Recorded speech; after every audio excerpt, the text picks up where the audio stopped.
Hi and welcome along to AFTV Transfer Daily, the show that keeps you up to date with players that have been linked with a January transfer move to Arsenal. Now, I think this week is going to be crunch time in the whole Mesut Ozil saga. I really do think it's going to be crunch time. We'll have a press conference with Unai Emery's usual press conference ahead of the Chelsea game, where he will have to face the press, and inevitably the question that they're going to ask him is, will Mesut Ozil be starting? Will Mesut Ozil be staying at Arsenal? He's going to get bombarded with these questions. He'll be ready for them because he knows they're going to be coming. But his answers to those questions are going to be telling as to where we're at with the whole Mesut Ozil situation. And also, more importantly, when that game takes place on Saturday at 5:30, if Mesut Ozil's playing in the team, then maybe, things might be on the way to being resolved, and we'll know clearer then that Mesut Ozil will definitely be staying at the club. If Mesut Ozil does not start that game and is not even in the squad, then I think we know 100% he's gone, or they definitely, Unai Emery's trying to force him out through the door. And there's still lots of talk going around today that Arsenal want to get rid of Mesut Ozil. They want him gone.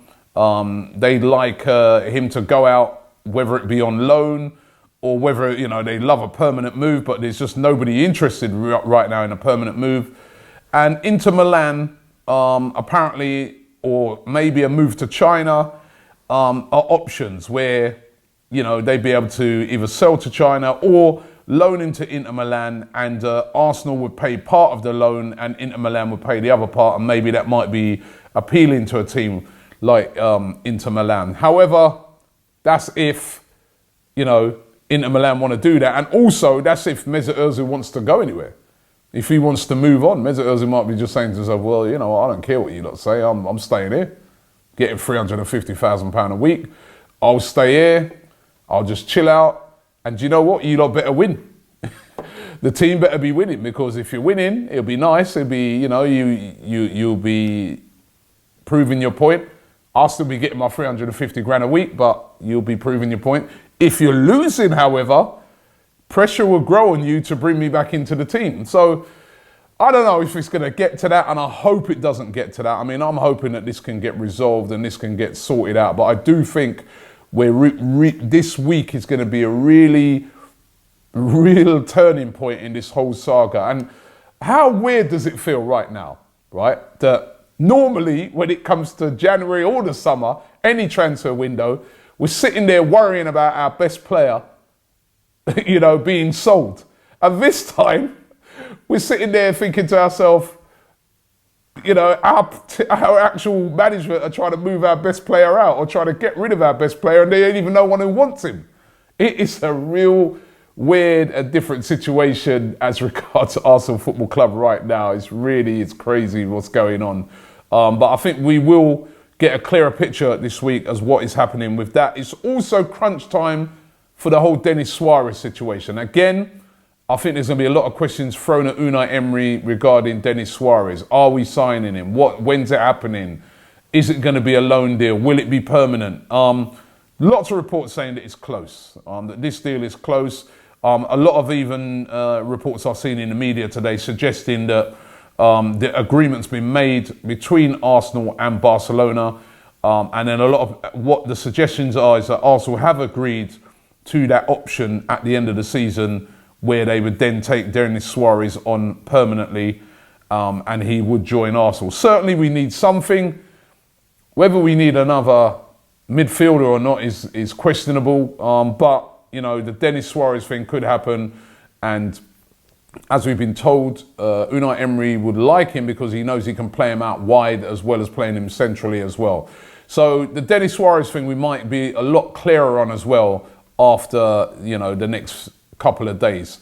James Rodriguez, that's the other one that's been all over the place yesterday, absolutely doing the rounds.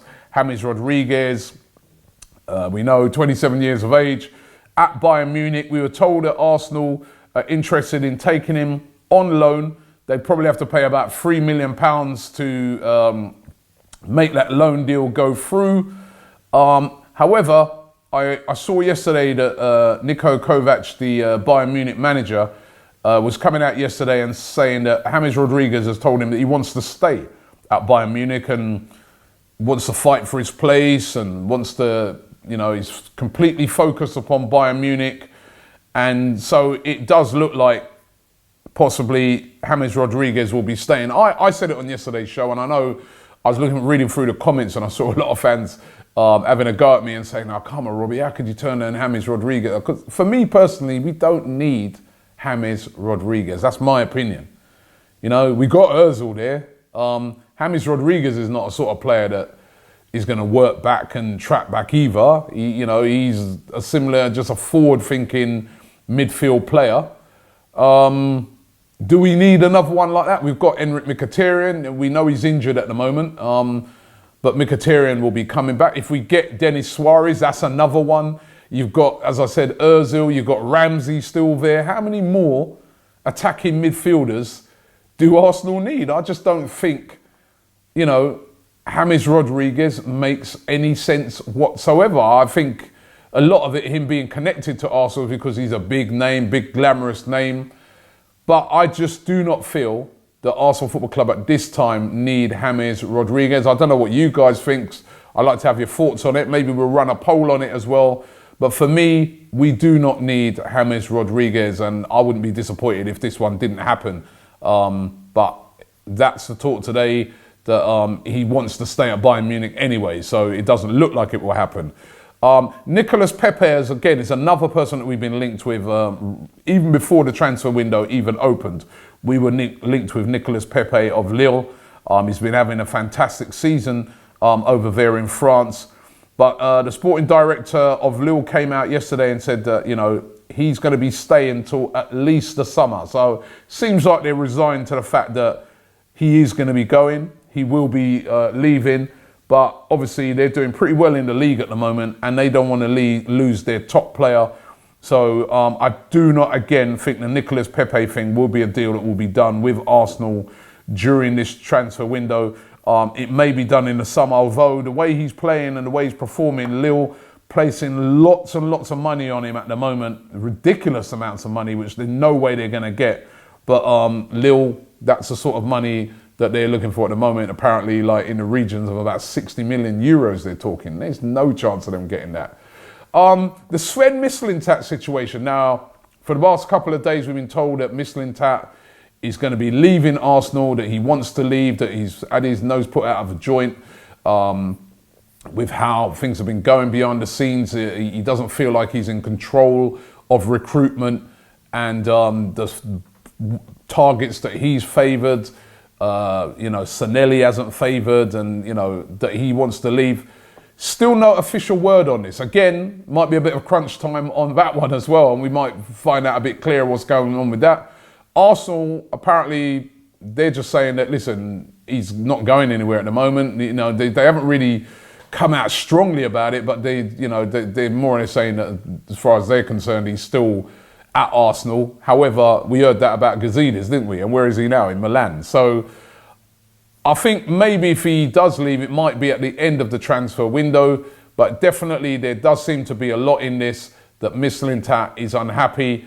And then, of course, yesterday we heard the news that, apparently the replacement who was being lined up to take over that role from Mislintat was Edu. Of course, he used to play for Arsenal.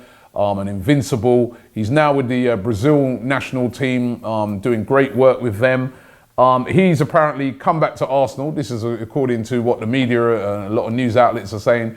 He's come back to Arsenal and says, no, thank you. I'm happy where I am in Brazil. I don't want to come to Arsenal. I'm happy where I am at the moment, and I want to be with Brazil right till the World Cup in Qatar. So Edu's turned Arsenal down. I mean, this is the situation we're in right now. But the Mislintat thing, I think we'll find out clearer what's happening probably towards the end of this month. But at the moment, those rumours still abound that he's going to be leaving. The one thing about, at the moment, what I'm seeing, all these targets, James Rodriguez, Denis Suarez, Nicolas Pepe, all these targets, Where's the defenders? I've noticed that it's gone really quiet on defenders. We don't seem to be getting linked to any centre-backs, any sort of defensive players. And for me, that's what we need.